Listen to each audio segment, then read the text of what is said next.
Lucknow Medanta hospital Lucknow के cancer संस्था ने आधुनिक CAR T cell therapy chimeric antigen receptor T cell therapy का उपयोग कर एक ल्यूकेमिया मरीज का सफलतापूर्वक इलाज किया। ये ऑन्कोलॉजी के क्षेत्र में एक महत्वपूर्ण उपलब्धि है व उत्तर भारत में कैंसर देखभाल में एक नए अध्याय की शुरुआत करती है। अस्पताल की विशेषज्ञ टीम और अत्याधुनिक तकनीक ने इस जटिल प्रक्रिया को बिना किसी जटिलता के पूरा किया। कार टी सेल थेरेपी एक एडवांस्ड कैंसर इलाज का तरीका है जिसमें मरीज की अपनी प्रतिरक्षा प्रणाली की शक्ति का उपयोग करके कैंसर का इलाज किया जाता है। उपचार प्रक्रिया में कई चरण शामिल होते हैं, जिसमें मरीज के रक्त से टी सेल्स श्वेत रक्त कोशिकाओं का एक प्रकार को निकालकर उन्हें प्रयोगशाला में जेनेटिक रूप से संशोधित किया जाता है ताकि उनकी सतह पर chimeric antigen receptors CAR cell, जिन्हें कार टी सेल भी कहते हैं, का निर्माण हो सके। इन संशोधित टी सेल्स को फिर से मरीज के शरीर में इंजेक्ट किया जाता है, जिससे वे कैंसर कोशिकाओं को पहचानकर नष्ट कर सकें। ये प्रक्रिया विशेष रूप से ल्यूकेमिया और रक्त के अन्य कैंसर के इलाज में प्रभावी होती है।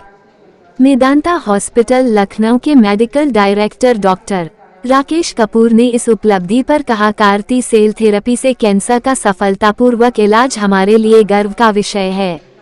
ये थेरेपी कैंसर उपचार में एक महत्वपूर्ण प्रगति है और इससे मेदांता को अपने मरीजों के लिए बेहतर और अधिक प्रभावी उपचार विकल्प प्रदान करने का अवसर मिला है। हम इस उपलब्धि को हासिल करने वाली पूरी चिकित्सा टीम, प्रयोगशाला कर्मचारियों और समर्थन कर्मियों के प्रति गहरी कृतज्ञता व्यक्त करते हैं। उनकी प्रतिबद्धता, विशेषज्ञता और करुणा इस थेरेपी की सफलता में महत्वपूर्ण है।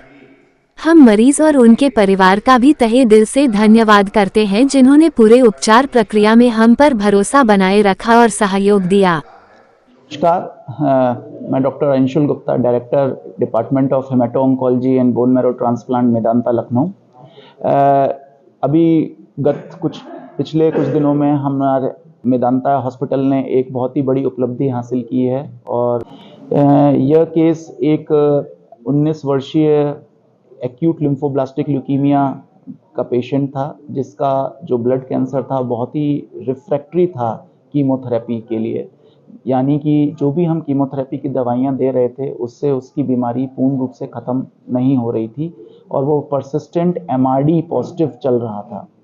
तो ऐसी सूरत में रिलैप्स होने का रिस्क बहुत अधिक होता है, खास करके जो इस एज ग्रुप के पेशेंट्स होते हैं। इसी के तहत हमें लगा कि इस बच्चे में आइदर हमें बोन मैरो ट्रांसप्लांट करना पड़ेगा या कोई इनोवेटिव थेरेपी का इस्तेमाल करना पड़ेगा। बोन मैरो ट्रांसप्लांट के लिए जब हमने इसके भाई बहन से HLA मैचिंग कराई तो हमें कंप्लीट मैच नहीं मिला और हाफ मैच मिल रहा था। तभी हमें लगा कि क्योंकि अब इंडिया में ये CAR T cell therapy approve हुई थी, तो मैंने इनके पेरेंट्स से ये ऑप्शन भी डिस्कस किया कि कार टी सेल थेरेपी की जा सकती है और उसके रिजल्ट्स काफ़ी संतोषजनक हैं, बहुत अच्छे हैं और लॉन्ग टर्म साइड इफ़ेक्ट्स भी थोड़े कम हैं।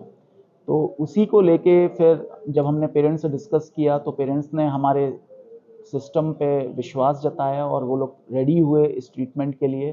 तो टाटा मेमोरियल मुंबई के संपर्क में मिलजुल के हमने उनकी टीम और IIT मुंबई डॉक्टर राहुल पुरवार, जिन्होंने ये कार टी सेल्स बनाए अपनी लैब में, उनके साथ मिलके हमने ये प्रोसीजर यहाँ पे संपन्न किया और सफलतापूर्वक ये प्रोसीजर हुआ। किसी भी तरीके की कोई बहुत साइड इफ़ेक्ट्स नहीं देखे गए और अब मरीज़ को ऑलमोस्ट 45 डेज़ हो गए हैं इस प्रोसीजर हुए और पेशेंट सही हैं बिल्कुल।